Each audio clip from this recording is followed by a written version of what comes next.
Buwe people, man of God and our sponsors is something that I know about my day. Is that man of God not a criminal? Ain't nothing man of God about this particular Zion. You word yourself there. We know men of God when we see one. Somebody like me, I know a man of God. But the fact still remains that the man of God don't have no members. Suddenly they have members and then they insist they are men of God, but their works after the order of iniquity. Can the family become man of God? Oye we near ye no man of God. Oye make undertaker in the church or man of God. Oye lesuna or man of God. So to all of you saying reality has hit Matthias, listen. Matthias is a man of God with evidence. Igbo molo nze moze kinekwa mu na abekwa na mozo kan sebe biko na m. Onwere ihe oya bo mmadu na-eme maja na this thing is deliberately act of wickedness and mmadu ebe na ekwu ihe ona moro. How can you wake up na bido accuse you Evangelist Ebuka Obi no ya nwa na kiade ni ihe me Matthias Ezeaku. This Ezenwanyi have gone through to study most of her posts. When I found according to her sina o belong anywhere. O belong ho no kan koje belong no Omenala. Man ime fetish something. Keka mmadụ esepụta sị gị sịrị gị no neutral. Ni ide ejuka ni ide Omenala. No say I don't belong there and I don't belong here. But she was once again a Christian. She was once a member of Salvation Ministry, pastored by David Obiyomi. According to her, or some of the things from Mutagol about her. When I keep saying people should learn to be responsible for their actions. Then you join church like this and refuse to believe now you have a role to play in your own salvation. So also the only thing the finished work of Christ with the death of Jesus on the cross. Man, any other thing now you have to work towards it. You have to work with it to your own mind. But in the mind, I feel now on Abogum Christian now, Bible says all things are passed away, behold, new things are come. What have you been doing for that old thing to pass away? What have you been doing to have that blessings of Abraham? To be a partaker of it. This is where people fail it. How fail is they blame with church. Every little opportunity they will lambast church, lambast pastors. Now they not be hard home. I found be many pastor pataketa na polende dibia. What they preach against is you people are using this tradition in a wrong way.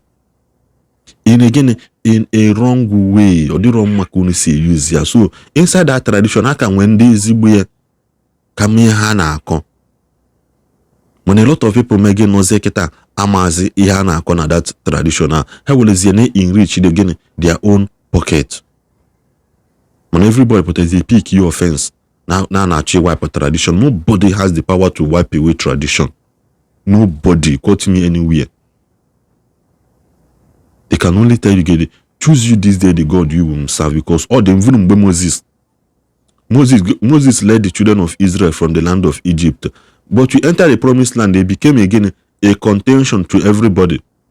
Man, they say na haya efe alo se haji dia good highway na hu efe nke Moses itili. Joshua Juepo Hamilton say habikono. Do to end this thing. Choose you this day the God whom you will serve. Kamalo na. This is where the problem started. Onye na-edu onwefu na e happy asa na mana nke ka alege mma. Ho ha bikono nene video Ezenwanyi anwa na chiata azozo. Kende na say that na reality has hit Matthias. Matthias say that no dey expect na mbosi do to agabe. Oye kwetele ori o kwete ho nga. Kedu nke bụ reality has hit Matthias? Na mmadụ nọ n'ebe ọ na-efe ekpe okpukperechi. Ije ebe a ji wuri ya ka oyi probably na igosi ho your ID card and don't convince no police after all na ema na ndị a na-ezu ohi mmadụ na-eyi ụdị uwe ahụ ndị ahụ yi. He was just being careful agbawa egbe. Then bịa na Facebook na shit on reality has hit Matthias. Because no sị gị na omenala bụ ụzọ eziokwu. Matthias na-eme miracle nke ifụla anya. Since njeji wee mụọ Matthias bụ the only person mfụrụ na-eme miracle ifụla anya. Afugo miracle of five blood lady n'ebe ahụ. Ọtụtụ ndị five blood Matthias mere miracle. Now why we did that this hospital of that hospital? Who not sing a no reality? Who know people did not carry it? That the reality has met these people with fibroid, Matthias Ezeaku. Kondi agwolo cancer. Kedu di surgery ndi mmadụ. Kedu di miracle na dey weta n'aka Matthias. Miracle dey possible kondi okpukpu. Kondi we problem okpukpu. See the reality has hit Matthias. Kedu di nonsense bụ kedu okwu n'okwu iberibe be ha. Na papa Matthias sị gị na seraphic water adị agwọ ọrịa. Isi na ọ na-agwọ ọrịa. Ngwa goshiza ya ebe ọ na-agwọ ọrịa. Ihe abụrụ ihe a na-eme arrest. I'm not saying Ndi Ebuka Obi mere arrest, so that is no bulu no yawa.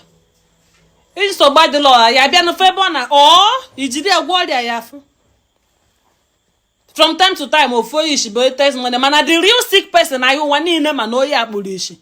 E weli ihe melu no. No kedu fa kode maka Ebuka Obi na ekwube maka mbaka. By their fruit, maluka ha bụ man of God, kon ha bụ man of God. Ndị abụrụ ife unu lo. Yeah, all these things are not come mbaka na asị nwa Chukwu ọ ga-adịrị gị na mma. Oluoto na Ebuka Obi kita say I know how to pick them. Pick them who? Pick them for what? For telling you the truth. Mgbe ịgwalụ ndị omenala shiwa na akọlụ ndị omenala akọ ndị omenala ịmahọ. Ihapụ ndị Muslim ga criticize because na ịma na ha ga-ekepucha gị isi. Kpọwa ndị innocent omenala. Ọ na-ebe na-ewere ego ka onye wee ego na-adụ ike. Reality has hit Matthias. Why you go say ebe Seraphic water wa gwọrọ ọrịa? Go say evidence. Who certified these people blind? Which hospital did they go? Who knows them that they were blind? Which evidence do we have that they were blind? And let them now see. Can you know one person? You can never compare Matthias with Ebuka Obi. Matthias the miracle liar. Matthias is man of God who will miracle. If you don't know it today. You see that Omenala Igbo is a threat to the Christian. The weight is rising. So we expected something like this to happen. Speed go the Omenala Igbo people are looking for the truth. Not fake miracle.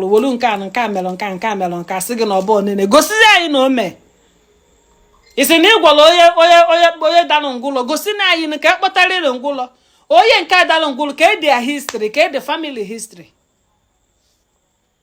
ka the family history. Some of the man of God na abụọ man of God gịnị na abụọ man of God were pride. A man of God don't for no pride there halụ nke Ebuka Obi. Ọ bụrụ na m ga na-achigodo ka na ọ bụghị ụdọ ka amụma na-ebu mara ya mmụọ otu aka akịad o chai anya n'enu ka undertaker nke the fruit of Holy Spirit nke ọdụzi iche otu aka Jesus si ma I thought na Christians are after the order of Christ. I thought to be a Christian it means after the order of Christ. Would Christ arrest anybody for insulting him? Christ told Peter, calm down, let them arrest me. Calm down, let them persecute me. Calm down. It's alright even if I died for the people. If I know about the characteristics of Christ. Oruzegun was still a man of God. Instead of you to live like Christ, you know them, you will curse their family. Curse Buhari. Curse the government, no way. Your curse is costless. Costless. Who told you no boy or no better means? How many people have you cursed in the past and they happened? Because the people refuse to be afraid of Ebuka Obi. That is why this I'm not saying he arrested Matthias, I repeat. But should it be because he's the only man of God? Kedefa na-ekwu maka Ebuka Obi a na-ekwube maka mbaka. Mbaka keep saying Nwachukwu ọ ga-adịrị gị na mma. Nwachukwu ọ ga-adịrị gị na mma. Mbaka is paying deaf ears. Ebuka Obi na-anọlọ n'internet. Ma oke na ọchịcha na ngwe nne dị n'internet. Other pastors not on the internet, don't care nothing. They're not paying attention. They're just minding their business, focusing on their work. But this particular one is just everywhere, listening to every gossip. Yet he's trying to prove that he doesn't watch TV. Yeah, but somebody be showing you all the time. Next time when someone wants to show you, tell the person you don't watch, not TV. It's as simple as that. And now to whoever it is that arrested Matthias, you have just announced him to the world. You have just taken him global. Instead of you to let the poor breathe, you went and arrested him. To achieve what? If someone assassinated your character, do you have to arrest the person? Buwe people, man of God, and our sponsors is something that's an Obama. Is that man of God not a criminal? Ain't nothing man of God about this particular Zion. You word yourself there. We know men of God when we see one. Somebody like me, I know a man of God. But the fact still remains that the man of God don't have no members.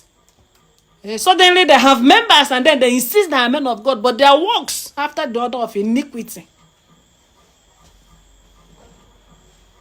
Kedi family Ebuka Obi man of God. Oye we near ye no bolo man of God. Oye make undertaker in the church or bolo man of God. Oye lesuna so bolo man of God. So to all of you saying reality has hit Matthias, listen. Matthias is a man of God with evidence. He's the representative of Chukwu Obi here on earth.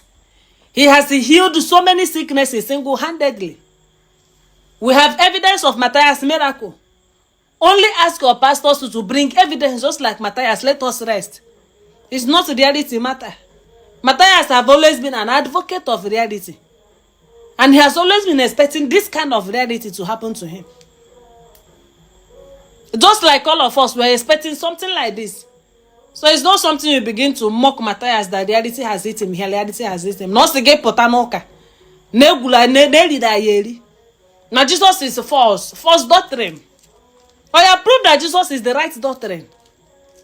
Without rubbish threatening everybody. Pastors don't threaten nobody.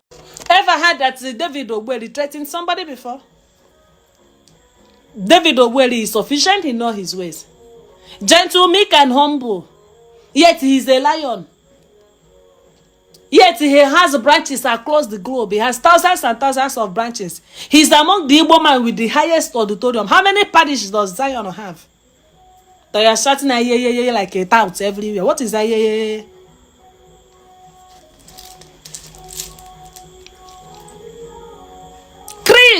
Pastor Chris, choosing all of these people are in the church and we be criticizing them every day and they pay their fear. Because they know we are representing the truth.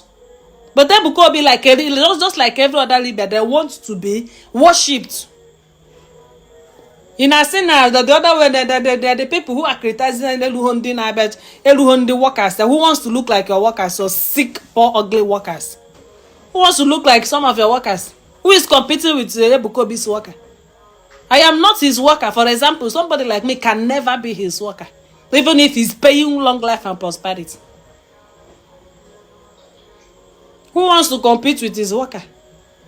Are we talking about worker? Pride goeth before about God hates pride. I spotted that he is a man of pride. Otu akosi agama newu malama. Otu akosi we kpọrọ miracle that day. Ko je media miracle I na afunulo before. Olu ebe ahụ daa. Instead of him to we chọọ another device. No choose ego. What does it mean? All of the people in are saying she's a queen. She's a queen. She's a queen of the all the queen of course coming to your church and they tell you not to deliver them. And you force them and deliver them. How market? All one at time I'm a miracle that she's really blind. You say she doesn't that she chose not to receive healing. All of the queens that choose not to be and you force them to deliver them. Obvious fake. Oh well fake with levels. It will fake, and then fake hold to another. Oh, Matthias, happen Matthias. Like I said, I'm not saying that no Ebuka Obi be fake Matthias. Whoever fake pastor, one of these fake doctrines around the globe that is trying to claim relevance, whoever it is that is in possession of Matthias should let him be. Call all Chukwu Obi.